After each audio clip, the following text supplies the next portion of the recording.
con ustedes, comete el delito de despojo, ¿quién?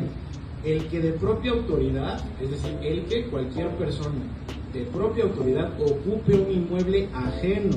Es decir, si yo tengo un inmueble que está vacío, que está a mi nombre, y yo llego, yo me puedo meter en el momento que quiera y no tengo ningún problema. Entonces, aquí la cuestión es que el inmueble que yo esté ocupando sea ajeno. El segundo verbo rector, además de ocupar, es haga uso, hacer uso. ¿De qué? De él, de este bien. A eso se despojo. También sería curioso y fundamental saber quién puede cometer el delito de despojo, porque nosotros podríamos decir, bueno, sería la persona que llega, se introduce en el domicilio y ocupa el bien inmueble, ¿cierto? Podríamos decir que esa es la persona que está despojando al sujeto pasivo, ¿cierto? Sin embargo, veo ahí caritas de no, profe, yo siento que no, como puede ser alguien más. Usted, compañera, que mueve la cabecita, ¿usted quién piensa que pueda ser otra persona que pueda cometer este tipo de delitos? Pues hablando de los sindicatos, bueno, yo vivo en el Valle y he notado que hay muchas personas que de vez en cuando la visitan, se dan cuenta que es una mujer, se dan cuenta que esta casa se obtiene a través de un crédito COVID. Justamente nosotros agradecemos el foro a esta universidad y también a los municipios, también a nivel estado, a las diversas autoridades que nos permiten el uso de la voz. En tema de despojo, a veces hablamos de feminicidio, también en el caso de Pogo Márquez, la interpretación de lesiones a feminicidio, entre muchos otros temas, y lo hacemos, créanos que desde la trinchera de nuestra participación social. Nosotros somos un despacho constituido que tenemos presencia principalmente en el Estado de México, y si ustedes van a nuestras instalaciones, siempre hay folletos. Siempre hay folletos, nos contrates o no nos contrates, hay un folleto, hay justamente un tríptico diciéndole, mira, a veces no necesitas un abogado, ve, infórmate, haz esto, haz el otro. Hay abogados respetuosamente que por vender, por cobrar cualquier trámite, dame dinero y yo te lo hago. Entonces nuestra intención, justamente como nos pueden ver, bueno, yo ya no tanto, pero somos una generación joven de abogados. Nuestra intención es justamente fomentar eso a los futuros abogados, a los ciudadanos. Cultura de legalidad, una responsabilidad de los abogados, pero una responsabilidad también de la ciudadanía. Hay algo que la UNESCO pondera, que es la ética ciudadana y la ciudadanía global. El mundo está globalizado, o por lo menos México, ya no voy a meter en todos los países, pero por lo menos México es un país globalizado. ¿Y qué implica la globalización? Economía, tiempo y tecnología. Y bueno, nosotros como profesionistas lo aprovechamos y sacamos un lucro, pero la delincuencia también tiene tecnología, también tiene economía y también justamente quiere esa competencia entre los mismos células delictivas. Entonces, ¿a dónde quiero llegar con esto? El caso de Carlota N. no está justificado. Yo les dije que íbamos a resolver esa pregunta. No está justificado. Hay mucho rezago, mucho hartazgo social, pero no está justificado.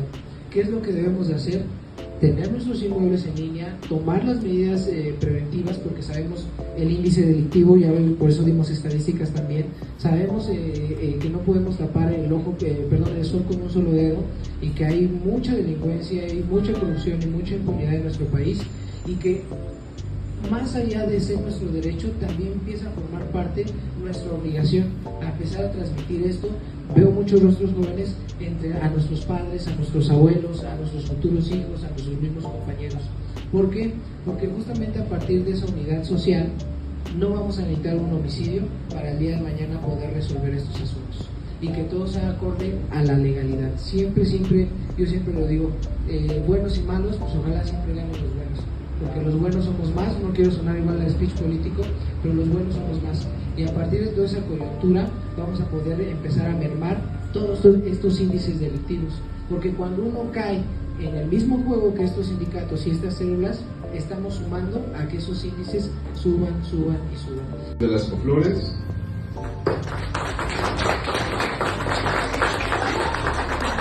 Al maestro Sebastián Ordaz Chávez.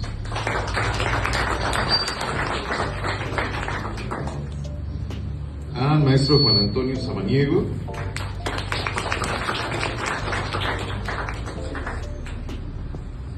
Y maestro José Hernán Roldán Arrieta.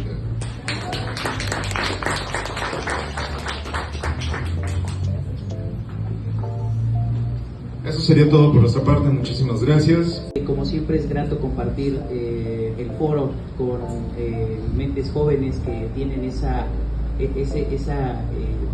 el vislumbre, ¿no?, de saber y empaparse de temas novedosos.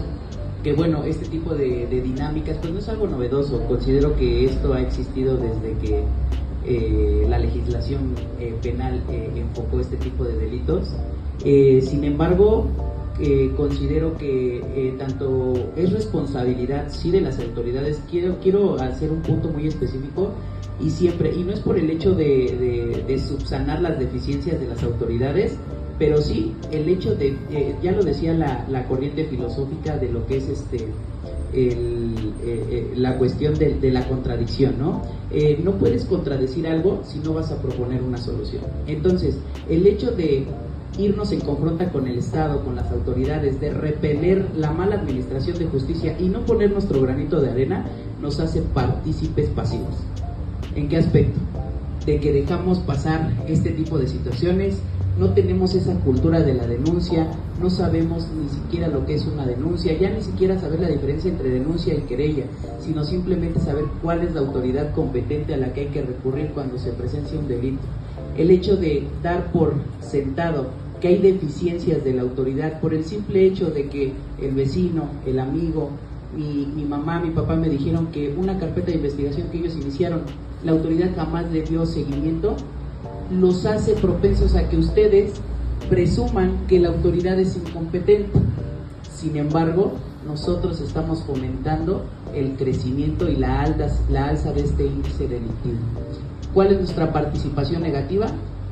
El no alzar la voz, el no denunciar, el no allegarnos de este tipo de cursos que, valga la redundancia, chicos, son gratuitos, que sus instituciones les colocan ponentes, traen gente, pagan sus honorarios, pagan sus traslados para ofrecerles a ustedes este tipo de foros que son fundamentales para que conozcan sus derechos. Y en general es importante señalar esta coadyuvancia entre estos tres cuestiones, ¿no? Entre lo que somos pues los ciudadanos, lo que somos el Estado y pues los que somos los que ponderamos el derecho. Creo que es una obligación tripartita que debemos de ventilar en todo momento y que es responsabilidad de todos. De mi parte es todo. Gracias. Se invadió, despojó el inmueble, sino fue por parte de su sindicato los que despojaron y pusieron a arrendamiento pues el inmueble. Por eso se presume en derecho. Claro. Y pues esa era mi pregunta. ¿Qué puede hacer la persona? Pero hablas específicamente de la responsabilidad de aquellos que tienen ese amparo del contrato de arrendamiento y que están poseyendo, entre comillas, de buena fe el inmueble. Sí. Porque si hablamos precisamente de lo que es el sindicato, claro que existe una participación, es decir, como actores intelectuales que están guiando, dirigiendo este ilícito. No están detentando ellos físicamente la posesión, pero eso no los exime de su responsabilidad penal. Justamente eso era lo que yo abordaba con ustedes. No debemos de señalar específicamente, debemos de comprender quiénes son los que intervienen en un delito, y por eso poníamos sobre la mesa, existen autores materiales y autores intelectuales. En este caso, en cuanto al sindicato, los pseudosindicatos, lógicamente tienen un grado de participación, Gabriel, pero en el momento, y es ahí donde debemos de conocer las bases, cuando se coloca o se pone la querella formal, debes de abarcar a todos los que intervinieron para poder fincarle la responsabilidad, porque si solamente te vas con aquellos que están detentando la posesión, que están siendo los generadores de tocado ese tema tan íntegro con ustedes, nunca está de más volver a dar los buenos días a todos. Agradezco como siempre pues, a la institución por estos programas que... Cuando hablamos del delito de despojo, la siguiente por favor, maestro. Perdón. Ahora, tenemos otros tipos de ejemplos, como ya refería el maestro Roldán. Dentro del Código Civil del Estado de México, por decir algunos, pues tenemos el usufructo que les puse aquí, está en el 5.229, que es el derecho a disfrutar bienes ajenos, pasivo, es decir, que continúe resintiendo el daño.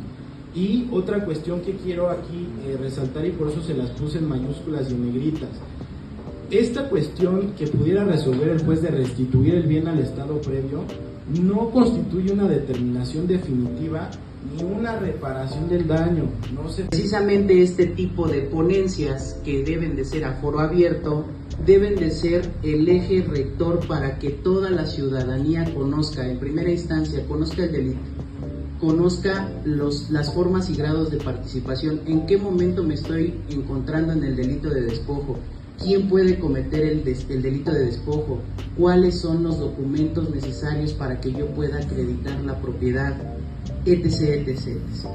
Entonces, considero que al menos el hecho de fincarle la responsabilidad solo al sistema judicial, y ya lo hablaban en el contrato social, no es responsabilidad única del Estado. Sí es una responsabilidad de coadyuvancia. Debe de haber intervención de la ciudadanía, debe de haber intervención de los... Entonces los pseudosindicatos son los que buscan como las casas para poder rentárselas a las personas que viven en nuestro país y así poder obtener un beneficio y pues... Una de ellas es la falsificación de documentación. En este caso, por ejemplo, muchas veces se da que cuando llegas a un proceso o bien algunas fotos, incluso hasta memes, ¿no? que sacan. Está prevista desde el artículo 307 al 333 del Código Nacional de Procedimientos Penales.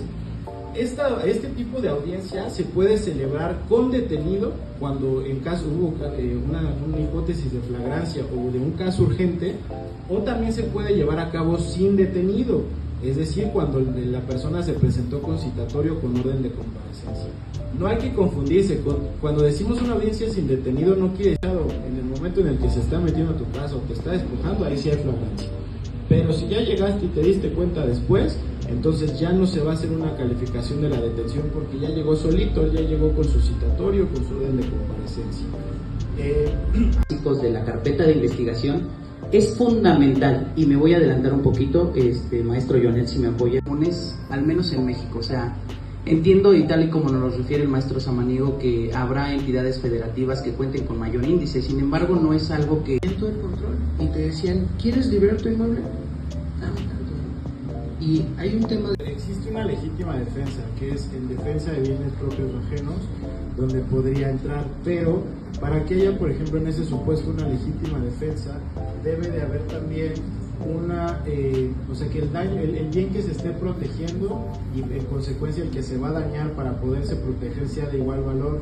En ese sentido, cuando hablamos de privar de la vida a una persona por un bien, entonces ahí hay una notoria desproporción. Entonces, jurídicamente hablando, pues en ningún supuesto se podría justificar pues la pérdida de una vida por la de una cuestión patrimonial. Más profesional, más técnico, más propio de una institución de nivel. Me corresponde hablarles sobre los elementos básicos de lo que es este tipo de... Muchas gracias a todos por su tiempo, al Instituto del Centro por abrirnos el espacio también. Y como última reflexión, yo quiero mencionar lo siguiente. Mencionaba, ¿no?, que algunos no son abogados, que sí les interesa poderse proteger también en esta cuestión, otros sí lo son. Y hace poco también con el maestro Samaniego estuvimos en otro congreso sobre la situación en El Salvador, ¿no?, con Nayib Bukele y esta situación opresora.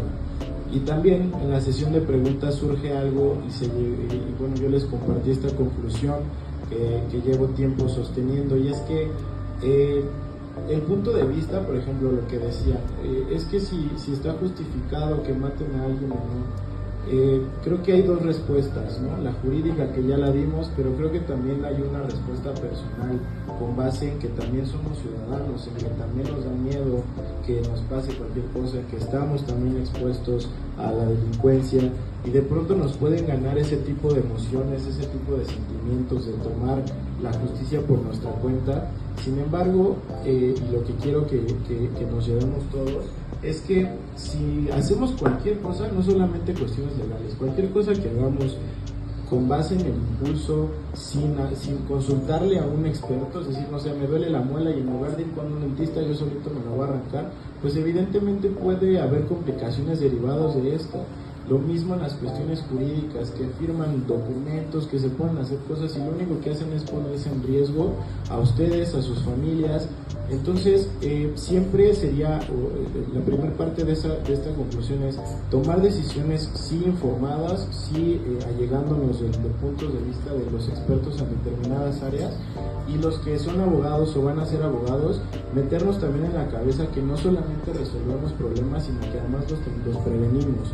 Creo que vale más la pena la prevención del delito que su sanción, y no solamente del delito, sino de cualquier responsabilidad jurídica a la cual una persona pudiera ser pues atribuida, ¿no? Entonces, en este sentido, pues yo creo que es importante establecer esta parte insisto, ¿no?, de las decisiones informadas. Y como abogados, por lo que hace a la prevención, hay una frase de Benjamin Franklin que me gusta mucho, que es, si fallas para prepararte, pues te estás preparando para fallar. Entonces es lo mismo que sucede en estos momentos, ¿no? Hay conferencias, hay cursos, hay libros, hay videos en YouTube. Nada más sí hay que ser inteligentes y ver las fuentes, ¿no? Porque de pronto ya cualquier persona se pone a hablar de cualquier tema en redes sociales y uno no sabe si es real o no. Pero pues sí, también hay muchos personas con rigor científico. En el despacho se está promoviendo también este tipo de discusiones, precisamente para que seamos mejores profesionistas, y si todos lo somos, podemos presionar más a las mismas autoridades, porque les decía hace rato su función como asesor jurídico, ¿no? Pero en realidad en cualquier ámbito jurisdiccional, si la autoridad, por cuestiones de tiempo, por falta de preparación, porque están saturados, no lo pueden hacer, pues lo siento mucho, lo tendrás que hacer, porque yo te voy a hacer que cumplas con esas obligaciones para garantizar la protección garantizar los derechos de mi representado, ¿no? Pero para ello, pues siempre hay que estar en esta capacitación constante, insisto, pues en la toma de decisiones efectiva y con bases, no solamente porque uno cree, ¿no? En el despacho siempre hay de esos asuntos. Es que yo creí que no pasaba nada, es que nunca me imaginé de que la opinión pública está dividida. No debió hacerlo y ya basta. Qué bueno que lo hizo, ¿no? Es una superhéroe. Ahí muchos en redes sociales lo veían, ¿no? Soy San Carlota, en la santa de los despojos. Entonces, ahora vamos a ver qué otros cambios y qué... Primera parte, me pareció escuchar que la señora Carlota carecía, ¿no?, de problemas mentales. No, perdón, tenía problemas mentales, no carecía de ellos. En este caso, para el licenciado Samaniego, ¿cómo se accede, bueno, cómo se lleva a cabo un juicio si el acusado presenta pues problemas mentales? ¿Cómo es que se llega a un veredicto para esos casos? Ahí me gustaría aclarar que la señora Carlota M, junto con sus 2 hijos, están en un proceso. Todavía no se llega a una resolución, y aunque el video es muy claro, obviamente los jueces, el Ministerio Público, los abogados, pues deben de determinar el tipo de responsabilidad y como mencionaban mis compañeros, se le imputa, se ofrecen datos de prueba, medios de prueba y toda la talacha que hace un abogado en todo el proceso. Aquí deberíamos de desviarnos un poquito a la imputabilidad que tienen las personas, ¿no? ¿Qué están ofreciendo sus abogados para acreditar el tipo de cuestión mental que tiene y el grado de demencia que tiene? Digo, con mucho respeto a las personas que tienen este tipo de situaciones, no es lo mismo una persona que quizá tiene síndrome de Down, que tiene autismo, alguien que quizá tiene paranoia, alguien que quizá tiene brotes de esquizofrenia. Incluso la misma esquizofrenia va por niveles. Entonces, a partir de ello ya se va a empezar a determinar pues si es consciente del hecho que está realizando, o si tiene ese nivel de conciencia para que sea considerado como alguien imputable, o en dado caso no. En este caso, digo, yo obviamente no tengo toda la causa penal, pero en este caso yo presumo que no se logró a poder acreditar a que esta persona... Maestro Ordaz, no soy muy experto en el tema, de hecho hay muchas palabras que no entendí, pero mi pregunta es, ¿hasta qué punto bajo la ley justifica matar a alguien por invadir su hogar? Pues mira, si hablamos de la ley, en ninguno. Ya saben, ¿no? Los que vieron el video sabe las palabras que utilizaron y el vocabulario que utilizaron, y esta persona junto con su hijo los priva de la vida. Priva de la vida a un señor de 51 años y priva de la vida a un joven de 19 años. Sale lesionado también un adolescente. Es prudente pedir una medida cautelar, por ejemplo, en el aseguramiento, correspondiente a las medidas cautelares, el aseguramiento del bien jurídico, en este caso un inmueble. Considera que es prudente pedir el aseguramiento del inmueble con la justificación de que no sea dañado como se vio en otras imágenes. Ok, qué buena pregunta, Gabriel. Te llamabas, Gabriel, muchas gracias. Es una pregunta muy interesante, pero mira, aquí lo importante es que establezcamos que cada caso en particular tendrá necesidades distintas. Si tú dentro de tu análisis desprendes que es importante solicitar esta medida, porque también va a depender de qué lado vayas. Si tú me estás manifestando que tú, o sea, en tu pregunta, ¿de qué lado vas? ¿Del propietario del bien que fue despojado o del que lo despojó? No, del propietario. Del propietario. En ese sentido, tú podrías decir, bueno, pues vamos a solicitarlo como medida cautelar. ¿Y por qué no mejor lo restableces a su estado previo? Si está ya propiamente esa figura. No solamente para que no haya detrimento del mismo bien, sino también para que pues, tú recuperes la posesión. Si no existiera esa figura, a lo mejor se podría explorar esa parte. Pero como la misma ley sí lo permite, yo no llamo por esa.